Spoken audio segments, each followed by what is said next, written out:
The one thing I hope we can take away from today is to know that we are not just like David said, that we worship with, and Lewis said the same thing, well, our hearts, our minds, and our souls.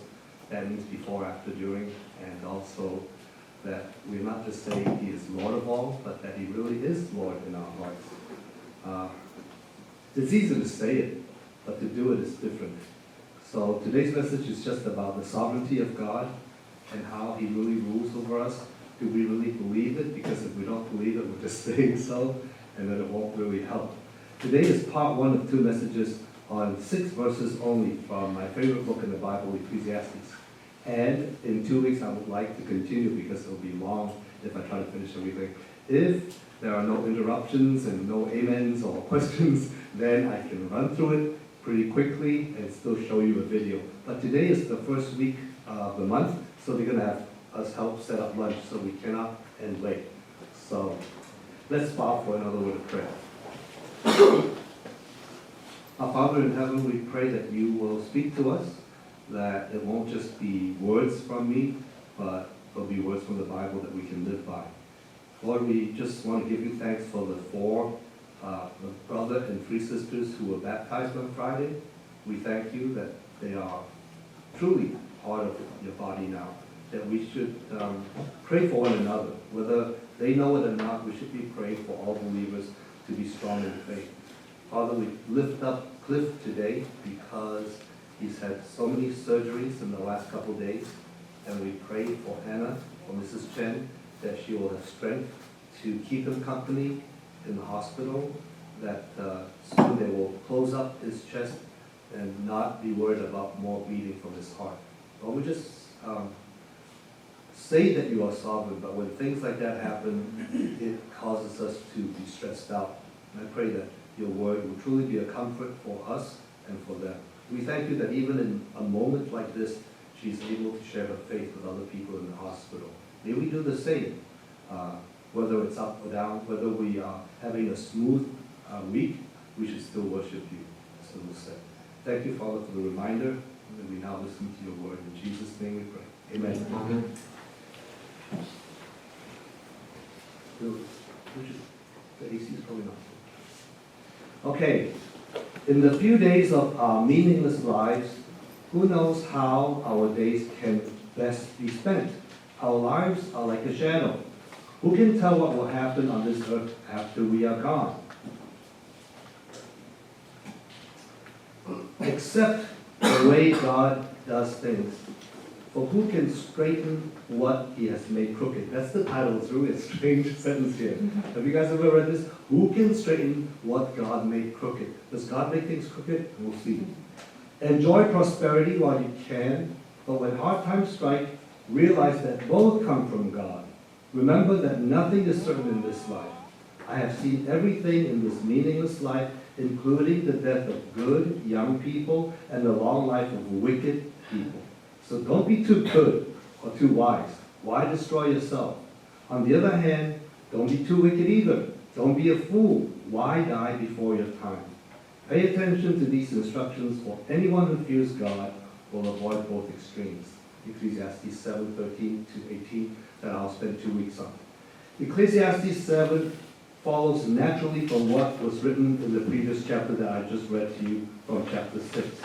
There are times of uncertainty in everybody's life, and we don't even know what we should do that would be best for us in the long run. Now, Solomon advises us to accept the way that God does things.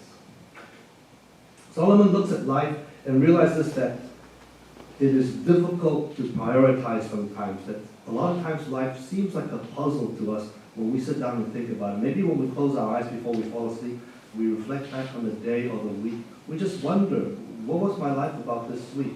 You know, have I invested my time in good things, or have I tried to enjoy myself but didn't really find any enjoyment in the end after what I did? Solomon looks at life and realizes that he is dissatisfied with it. Last week I preached in there, but some of you weren't here. I talked about frustration, and the way to deal with frustration is to know that it is part of life. If you're looking for a perfect life, you're always going to be disappointed.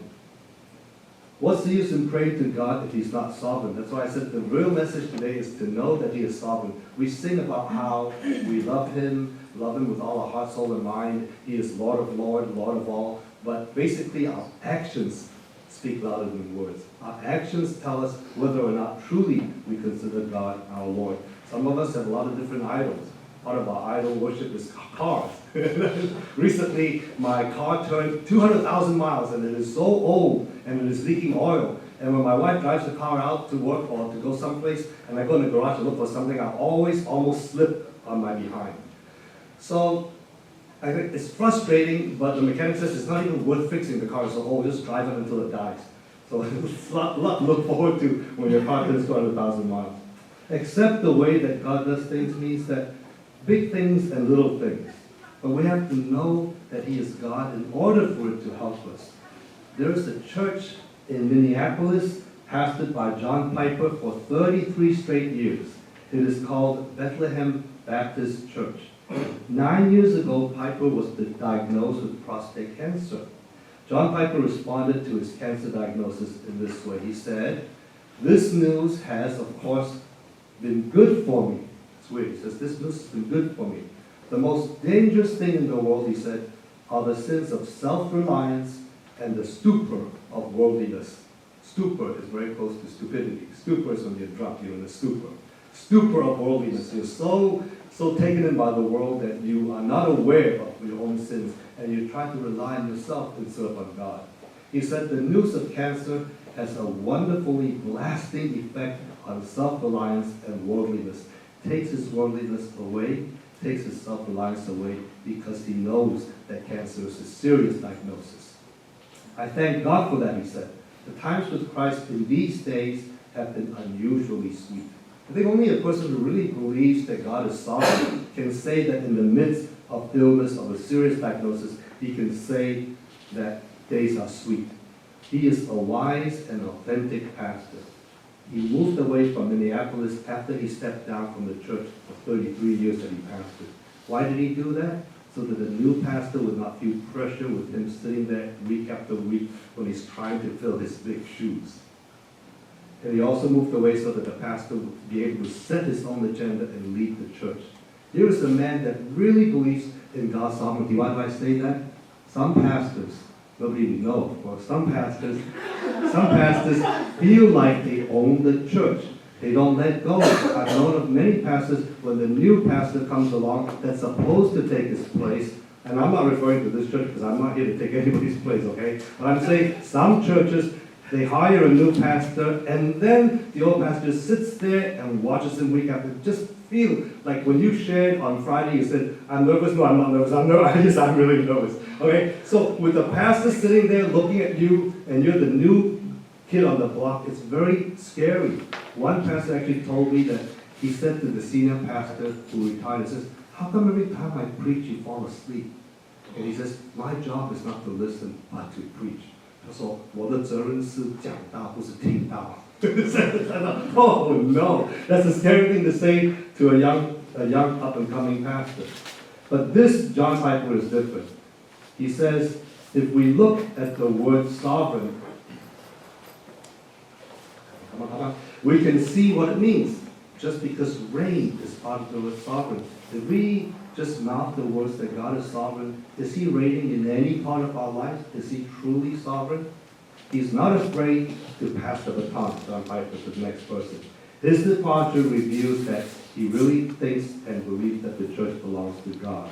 Then John Piper founded a great ministry called Desiring God. Some of you might have heard it. In 1994, even before he stepped down, he prepared the way for stepping down and to do his ministry. Then he even started a Chinese section for it. And then he even has a children's section for it. And what is his main aim in doing this? There are several aims, but his top aim is to talk about the sovereignty of God. What does it say here? Spreading a passion for the supremacy of God in all things, for the joy of all people. That is key driving factor for his ministry, Desiring God. That he desires God. He wants to help other people to desire God as well. So this is the reason that Solomon asks us to accept the way that God does things when life becomes strange and difficult. He says, who can straighten what God has made crooked? See what it says here? Marriage. The roots are deep. The covenant is solid. Love is sweet. But life is hard. And God is good. He's sovereign. Even when your marriage is difficult, even when your school, even when your work, or if you lose your job, do we believe that God is still good, or do you think He just doesn't act on us? This is why Piper can say his life is sweet, even after cancer. Even when the doctors told him that he's got a serious form of it. Because God is sovereign, God's will can never be frustrated. No matter what God says, it will come to pass, even if it takes longer or shorter in God's time. Nothing happens that is beyond God's control. But I want to remind you that this understanding of God's sovereignty does not imply that He causes everything to happen.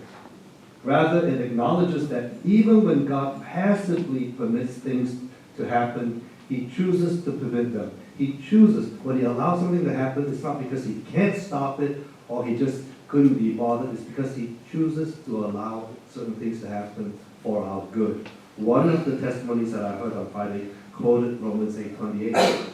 All things work together for the good of those who love God. All things meaning good things and bad things. The Bible doesn't say all good things work together for your good.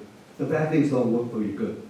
But all things work for good, meaning tough things, easy things, good things. They all basically can come together. But what is the condition? If you trust God, if He's sovereign in your life, then you get over that hump. So he says God chooses to permit them because He always has the power to intervene, but He has to decide whether He wants to intervene or not. God always decides to either permit or to stop the events of the entire universe. Therefore, as He allows things to happen, He in that way has willed them, in that sense of the word. When He allows, that is also His will. We have the power and the freedom to disobey, though, but we do not have the right, and we will be held accountable when we don't obey God. There is no excuse for our sins. We cannot claim that it's because we are exercising the freedom of choice that God has given us. We cannot say because God gave us the freedom of choice, we can choose to sin. Just like Judas had a choice, just like the Romans had a choice to obey or not to obey the ruler and the crucified. But do you think God will not hold them accountable because they were under orders? Do you think Judas can make an excuse and say, somebody has to betray him? Otherwise, how's he going to go to the cross? I just got the lousy, dirty job. No. He made a choice. God allowed it to happen. So he's still held accountable. So Solomon wrote,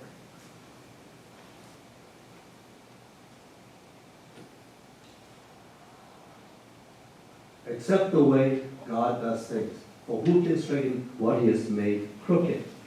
Remember that a sovereign God allows things to happen that we don't understand, but we are held accountable for everything we do. A sovereign God allows things to happen that we may not understand, but we are still held accountable for our response to the things that we do not expect and do not know or understand. Luke wrote about God's perspective in a very interesting way. The Apostle Luke said, if you are faithful in little things, you will be faithful in large ones. But if you are dishonest in little things, you won't be honest with greater responsibilities. You know how God says to us, if you are good in the little things, I'll give you more responsibility. But if you're not good with little things, then don't expect me to trust you and to give you bigger responsibilities. People always say, why won't God reveal my future to me? Who I'm going to marry, what school I'm going to go to, what job I'll have? Because God is basically saying, if you don't obey me today, what you already know in the Bible, why should I tell you about tomorrow? It's the little things that count. I think for me it's true. If I don't follow and obey Him, why would He tell me more about my life? It'll be a puzzle forever to me because I'm not really willing to follow and to obey. There's a true story of a man who just got a new job as executive vice president of a large company. After the CEO talked to the board members about the man, they all thought he was perfect. So they all went down to the company cafeteria to celebrate with the new VP. When they were in line putting food on the trays, the CEO happened to be behind the man who was going to be the new vice president. He saw the man hide a couple of patties of butter underneath his dinner roll. He hid it under because he didn't pay for it, because he had to pay for every single item. He just slid them under. The CEO saw that and thought to himself, And then he later talked to the board members and said, I think we hired the wrong man, because if he cannot be honest with a few patties of butter, I cannot trust him to run this company with me. 6-cent pieces of butter cost this man a huge and high-paying job at a big company, all because he wasn't faithful in little things. It's a true story. So how could we be faithful in little things? That's the place to start. See if you understand this. It says here, you are not what you think you are. Sometimes we think we know who we are. Who are you really? You are what you think. You are not what you think you are. You are what you think. What you think, because Jesus says what comes out of the heart is what makes you dirty, not what goes in. So what you think and what you say defines who you are. Whether we believe that God is sovereign makes all the difference. What's in your heart? Because Ecclesiastes later on says, God will judge us for everything we do, including every secret thing, whether good or bad. There was a Scottish theologian by the name of Thomas Boston who believed in the goodness and sovereignty of God, even though he lived most of his life with poor health, and he had a wife that had mental health issues as well. Not only that, he lost 6 out of 10 children. That's 60% loss. He lost 6 children out of the 10 that he had. My parents lost 3 of their 6 children. I would have had 2 brothers and 1 more sister that I never met, because they died when they were young. For Thomas Boston and his wife, one loss was especially tragic because they had already lost 1 son that they named Ebenezer. Anybody knows what Ebenezer means in the Bible? We sing it in the song. Ebenezer means the Lord has helped us thus far. He has been good to us. So when they had another son, Thomas Boston considered naming the new child Ebenezer as well, but he hesitated because he was thinking, naming the boy Ebenezer would be a testimony of his hope in the faithfulness of God. It would show that he trusts God. But what if this child died too, because so many have died? And then the family would have to bury another son called Ebenezer. That would be too bitter and too hard to bear. But by faith, he decided to name his new son Ebenezer as well, a second son, because the first one died. But the child was sickly, and despite both parents praying day and night, the boy did not survive. The grieving father wrote in his memoirs, you can check, Thomas Boston, it pleased the Lord that he also was removed from me. Can you believe someone saying that? That it pleased the Lord? I don't know what it means that the Lord is pleased, but he believes that all things work together for good. He believes in the sovereignty of God. So he's able to write these words, just like John Piper said, my life with Jesus has been sweet these days after my discovery of cancer. Many people would be tempted to accuse God of letting them down. I'm glad my parents didn't do that after losing 3 children. They lost 6 and a second Ebenezer, and they did not abandon God. They did not accuse him of letting them down. But Thomas Boston remained faithful all his life. He believed in the goodness and the sovereignty of God. Rather than turning away from the Lord in times like that, we should be turning towards him. We can always do 2 things when difficult things happen. We can turn away and say, God, you've forsaken me, you've abandoned me, you're not good to me anymore.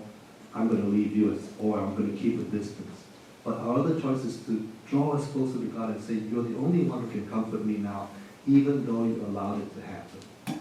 Just like I constantly have to come to terms with the fact that he allowed things to happen in my life that I don't like, but I have to keep moving forward. His perseverance, Thomas Boston's perseverance, is worthy not only of admiration. What is it worthy of? Imitation. We don't really want to admire people like that. Admiring doesn't do anything. You want to imitate them for their faith. There was someone like that in the Bible.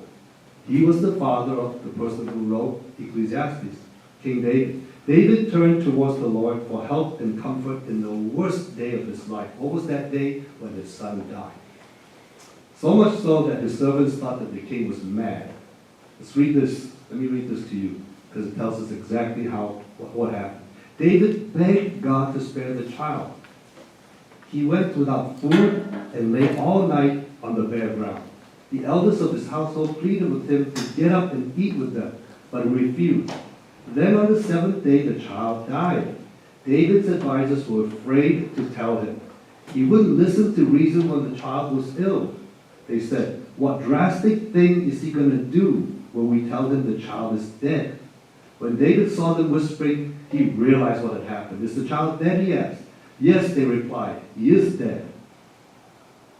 Then David got up from the ground, washed himself, put on lotions, and changed his clothes. He went to the tabernacle and worshipped the Lord. After that, he returned to the palace and was served food and ate. His advisors were amazed.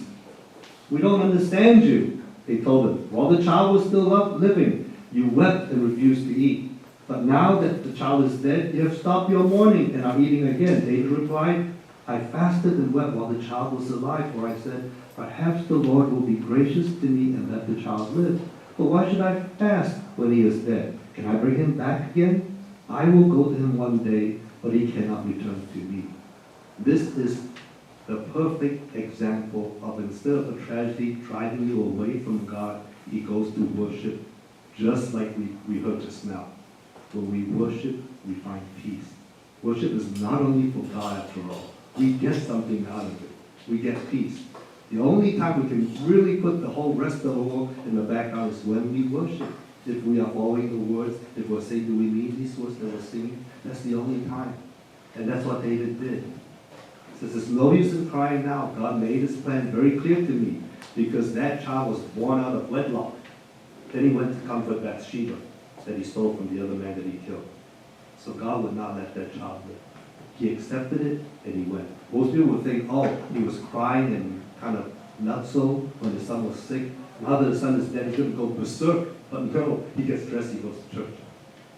Amazing. That's why he's called a man after God's own heart. Thomas Boston did the same thing as King David, and his son Solomon, King David's son Solomon, also came to understand that God is sovereign, except the way God does things. Over and over again, I'm showing you this one verse. That's how I'm going to spend another week in 2 weeks for the rest of the verses. Today, just remember, can you accept the way God does things, or you want to take his job? There's actually a movie called God is God and I'm not. We want to accept, but it's hard to do. This is not referring to things that are morally wrong, by the way. When it says God that makes things crooked, I'm not talking about morality. When referring to crooked things, God is never the author of evil. Solomon is referring to troubles and difficulties that we wish we can change. Things that take a left turn, things that go wrong, we wish could change. Do you think Solomon is a fatalist? Does he say, oh, life is so meaningless, I just believe in fate and I've got a bad fate? His writing would not be included in the inspired word of God if it was truly pessimistic and fatalistic. Whether things are crooked or straight, the answer is still, let God take charge. Because he is in charge anyway. There's no point in fighting God. We're too small to fight with him. No matter whether they are big things or small things, the lesson to learn is to be faithful when tough times come. Some of you are young, you haven't experienced that many tough times yet, but be assured that tough times come for everybody, including King Solomon, the richest and the most powerful man in his age. Rather than turning away from the Lord in times that are tough, turn towards the Lord for help and comfort. Ecclesiastes teaches us that we should put the straight and crooked things all into God's hands. Because of what? Because he is God. Because he is sovereign. Look at that, accept the way God does things. For who can straighten what he has made crooked? Enjoy prosperity while you can, but when hard times strike, realize that both come from God. Remember that nothing is certain in this life. That's true.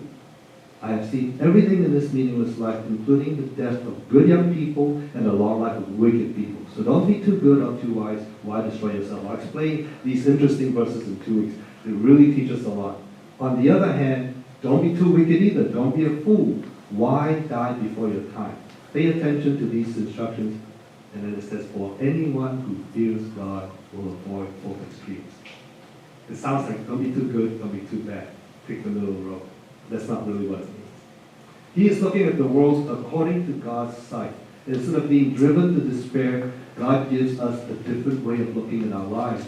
We still get frustrated, as I shared in last week's message. Freudian slip, marriage is frustrating at times. Enjoy prosperity, but when hard times befall us, realize that both come from God. There is always a way for us to glorify God. I remember when we came home from New York 3 years ago and looked at our burnt down house. And I'm thankful that God's comfort was so real to us.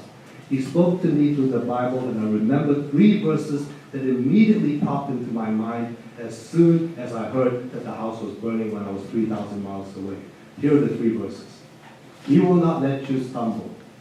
He, the one who watches over you, will not slumber, will not fall asleep, will not take a nap. Indeed, he who watches over Israel never slumbers or sleeps. Never falls asleep, never dozes off. Can anyone ever say that for you? I was waiting for my wife to pack because she was leaving on a 7 a.m. flight, which means we have to leave the house at 4, which means we have to get up at 3 to get to the plane, up to the airport by 5, 2 hours for an international flight. So basically we slept 1 hour. And I could not stay awake the whole time to keep her company. Can anyone be trusted to be with you 24/7? There's nobody but God. Nobody but God who will be there, day and night, night and day. The other 2 verses are from the book of Job. I guess when the house burned down, I felt like Job. Okay, it says here, naked I came from my mother's womb, and naked I will depart. The Lord gave, and the Lord has taken away. May the name of the Lord be praised. Another part from Job, Job 2:10 says, shall we indeed accept good from God and not accept adversity? In all this, Job did not sin with his lips. I also found something interesting. It's just coincidence because I'm not into numerology. But Psalm is 121, and then Job is 121, and then this one is 210. All 2s and 1s. These verses are really self-explanatory. I didn't read them, they just came to mind. And I'm not a big one on memorizing Bible verses like you guys do in Green Beret. I know these verses, I didn't even know I can memorize them, but at the moment those things happened, they came to mind. I have never heard God speak that clearly to me in my life until when I saw that house, until when I heard the news. And I was in shock, but those verses immediately calmed me down. God is there for times when a very fine line separates the straight from the crooked. It's a very fine line that you go from straight to crooked. Nearly 3 years later, I still remember thinking at the time, I can glorify God in the way I deal with this house burning and distress. Because the insurance agents, the contractors, the city of Newcastle, everyone that I have to deal with for a year and a half know that I'm a Christian, and my wife, we are both Christians. I remained polite and courteous through months and months of waiting and haggling with them on prices, on building permits and all that. Redesigning the house from scratch. I know nothing about how to design a house. Changing my mind and afraid of buying the wrong thing, putting things in the wrong place. But still never quite sure what to expect even after I pray. Even after I pray. I'm not saying it's easy to trust God. Even with prayer, I thought, oh no, this is such a hassle. And because they dragged it on and on and on, I had to move 3 times before I finally got back home. And I swore to myself, I'm never going to move again till I go to heaven. Because moving is so stressful. And because they did that, eventually I failed to glorify God. I yelled at them. I was so mad. Because I had to pay extra money after the year. The insurance company wouldn't pay for my apartment. I had to pay it myself. And then all the belongings that didn't get burnt were in the storehouse, in a warehouse, and I had to pay for storage, $800 a month. And they just dragged it on for 6 months, all out of my pocket. In the end, even though I knew I wanted to be a good testifier, I meant to be glorifying to God as a preacher, but I wasn't. There were times when I just said, you're just taking advantage of me. I gave you every check from the insurance company instead of holding back anything. And you still are so late. So I'm just saying, I'm not here preaching to say that I can do it. God is sovereign. I'm always faithful, always know what I'm doing. I'm always happy, always. No. There are times that I'm so frustrated, I want to wring their necks. But in the long run, I failed to sustain my desire to glorify God. So I know firsthand it's not easy. I'm not saying it's easy. But we have to hang on to the fact of what this verse says in the beginning. Accept the way God thinks. When you get good and you get bad, they both come from God. Not that he wills bad things on you, but he permits them to happen sometimes. So that's why I go back to Ecclesiastes all the time, over and over again, because it helps me with an attitude adjustment. I trusted the contractor, I trusted the subcontractor, I trusted everyone, but all of them let me down. Events ended up causing me to be so frustrated and costing me so much money and having my life totally disrupted. So, looking back, I failed to trust God, and I felt it was harder and harder to do what Job said. Shall I only accept good things and reject bad things? When the quote-unquote bad things came, I couldn't handle it. So there is still lessons to be learned in trusting God. So I think we have time. I can end with that clip. It's a 3-minute clip, and it's about the sovereignty of God. I hope it helps you remember that we have to accept the way God does things.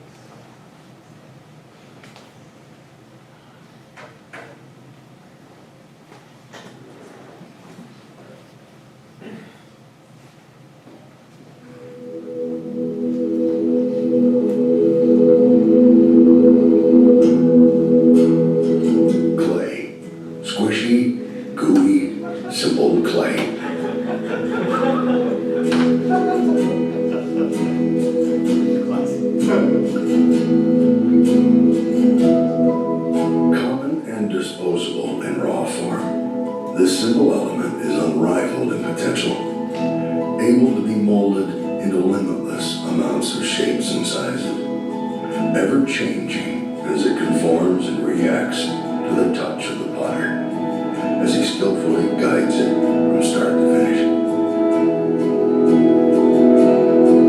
We are clay.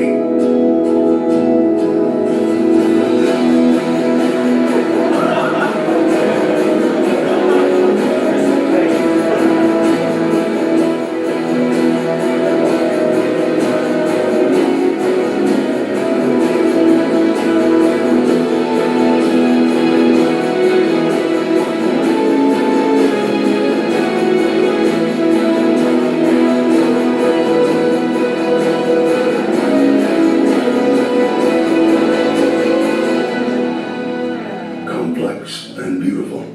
We are fashioned from a humble beginning, simple in form, yet unbounded in potential. Each step of life, an opportunity to be pliable, a willingness to be molded and shaped by a loving Creator, as He skillfully crafts us into form. We are His clay.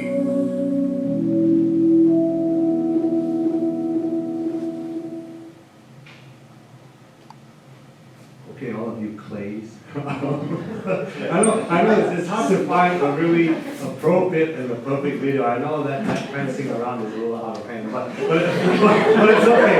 It's still clay. It's still clay. But the words are what, that he knew us while we were in our mother's womb. That He really created us for doing good things. That we are His masterpiece. That's the point I hope that this video makes. What we do really shows up in our hearts. Just 3 days ago, I saw on CNN, when I was on the internet, that Kate Middleton was in England at their version of Memorial Day, all the fallen heroes. And what she's doing while she's attending this Memorial Day, twirling her hair. Twirling her hair. They go, oh man, this girl. Just so self-absorbed that she has to remember all the names of these dignitaries she's going to meet, but instead of doing that, she's probably thinking, the hairdresser's like, keep my clothes curled. I'm going to do this, make this perfect ringlet around my finger. It's just, the things that you do really show what you think about God.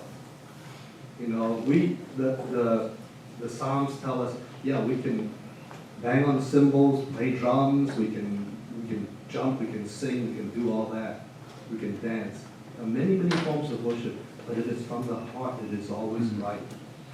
I know that you guys chuckle at that, but there's nothing wrong with using that depiction of being celebration of God. That God made us beautiful in His eyes. So I hope today, instead of going all in the detail until a couple more weeks. Just remember, accept the way that God does things because He is our God. We cannot straighten something that He allows to be crooked. We just have to accept it. But in His time, all things work out for those who love Him. Let's pray.